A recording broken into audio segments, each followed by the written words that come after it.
I want to start this video off by saying I'm sorry about the rant at the end of this video. It was some stuff I needed to get off my chest. When it flicks to it, just those of you that want to watch a man rant and just kind of pour his heart out, cool. If not, just move along. I'm got a few things done today. My knee was killing me, so I didn't get as much done today as I really wanted to, but I wanted to warn those who didn't want to watch the rant beforehand. So I love you guys and enjoy. So we're down here at the shop and we're putting ourselves in a hidden hitch. And then this is a, what, 72 Chevy truck bumper? 72 Chevy truck bumper. So it's got that point in the nose. This will be our rear. We're actually going to put some actual Baja lights in there and possibly some cameras in that section.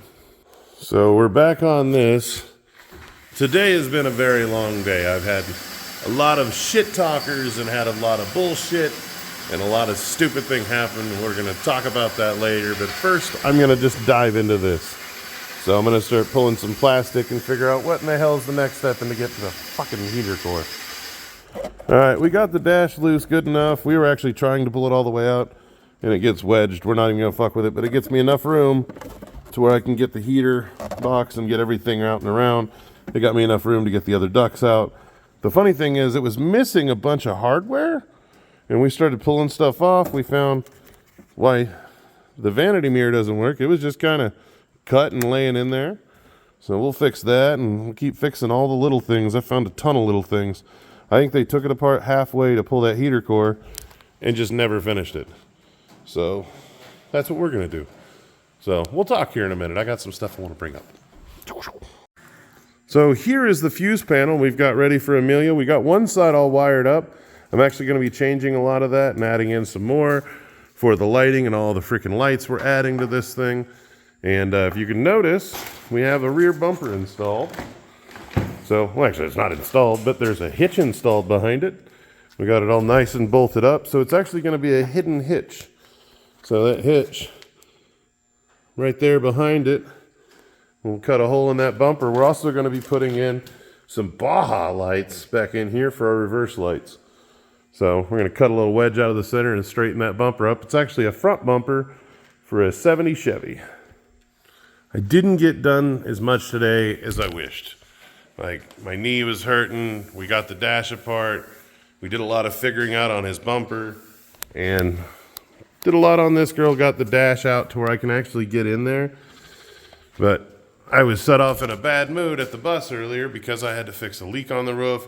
And then when I went to Walmart, I had some dudes say some effed up stuff and mess with my brain. And we're going to talk about that when I get back to the bus, and we're going to sit down about that. And I want to discuss that because it's something that screwed with my head. And then I got my brain straight after talking to my wife. And hooey. So let's head to the bus and talk about that. I struggle with self-worth issues a lot. And when somebody comes up and accosts me, like, per se, like a Walmart like today, and starts telling me how much of a piece of shit I am and how much I'm not worthy, they can never think that I'm a bigger piece of shit of myself than I can think of myself. You know, and I don't mean that to brag, but like, I deal with self-worth issues pretty much a lot.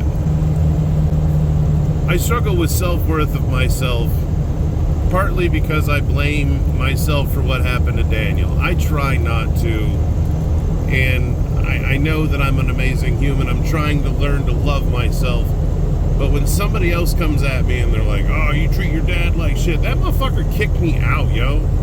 Like, he never really helped me throughout my life, never helped me growing up, and you're gonna come accost me? He did more for foster kids than he did me.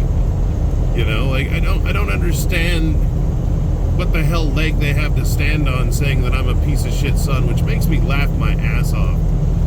You know, like, I barely have ever been anything to him. I had daddy issues trying to get him to love me. That's most of the reason I'm into cars and why I do a lot of the shit I do, is because I wanted my dad to love me and I wanted to get in the magazines he was reading so my dad would love me.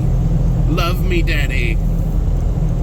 You know, and he wouldn't do anything. I took him to events where people were at that he loved that are my friends, and I'm like, yeah, look at my friends, and he just found reasons to hate on me. And that sucks. really fucking sucks. And then to have somebody come accost me because, like, I'm not loving on him, he can go piss on himself. I can give two shits. I'm trying to live my life and chase my dreams and not get bogged down by stupid things and stupid people. And I gotta remember to keep my mindset straight and believe in what I'm believing in and do what I'm doing because I believe in it. I love what I'm doing. I'm having so much fun doing things. You know, building cool cars and doing art and everything along those lines. He doesn't believe in me.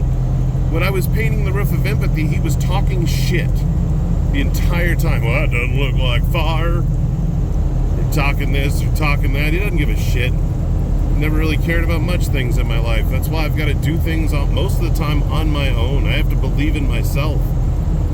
And believing in myself is hard sometimes when I feel like I'm a piece of shit. You know, and I know I'm not a piece of shit. I know I can do amazing things and I create amazing things and I love to create. Most people will never understand what it is to chase a dream. It's hard. It's also lonely as hell. And part of the loneliness is because you're trying to figure things out no one else understands. And that's why you bond with other people that are chasing dreams. And usually people that are chasing dreams are people that had not the best childhoods or they had a rough time in their life to where they just had to break free from the norm, from what everybody else thinks is normal, from the 8 to 5. You know, like I barely sleep. I love what I'm doing. I work constantly. I'm chasing my dream. It's not a reality. You know what I mean? That's why they call it a dream. It's hard. It's hard work. It's not easy. It's not an A to B line. You know, when you're chasing dreams, you set goals, you achieve goals, you reach goals, and then eventually you make it to where you achieve that crazy dream. You know, and that's amazing to me because I love meeting goals and I love building cool things. And I'm already torn up enough about Grace. Like, you know how Grace hasn't been finished.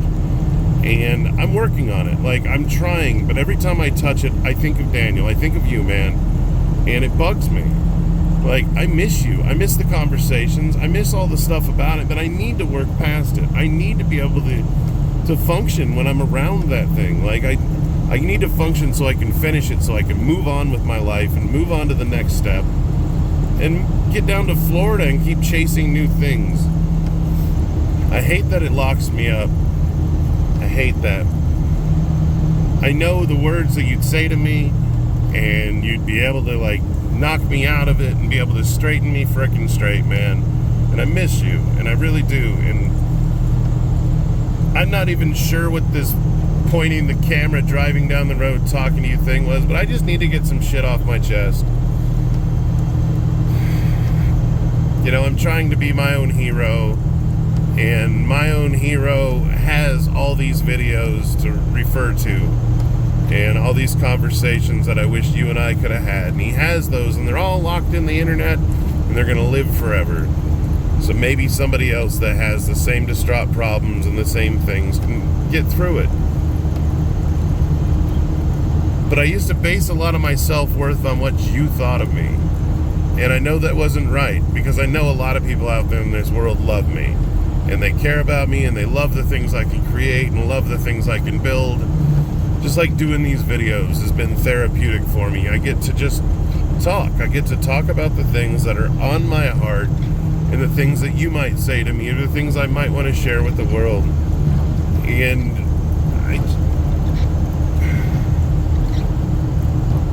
it'll never replace you, but it helps fill some of the void. It helps me just be able to cope. I can be in a room full of 100 people and still feel absolutely alone.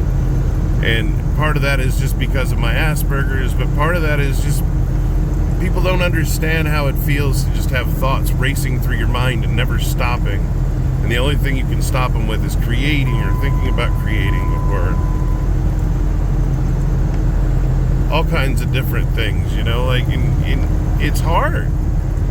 And most people don't understand it. They don't get it. And they never will, because my mind works different than others. And even growing up, I never really related to anybody. I've always stuck out. When I was in the service, everybody's like, well, that boy ain't right. You You know, like, I'm just fucking crazy. And I get that. I get that I'm different. It's taken me years to understand that I'm different. Why is it when all I wanted was love growing up as a child, all I got was tasks and chores, and got told I wasn't good enough, told I couldn't do anything, told this, told that. When I was going to join the military, they told me I wouldn't make it. Like, who the fuck does that to your kids? Like, that's fucked up. And, like, I've had to deal with that most of my entire life, is people not believing in me, and me having to believe in myself and push through it myself. And that's what pisses me off, was when somebody comes up and accosts me and is like, oh, your dad's so amazing, you gotta...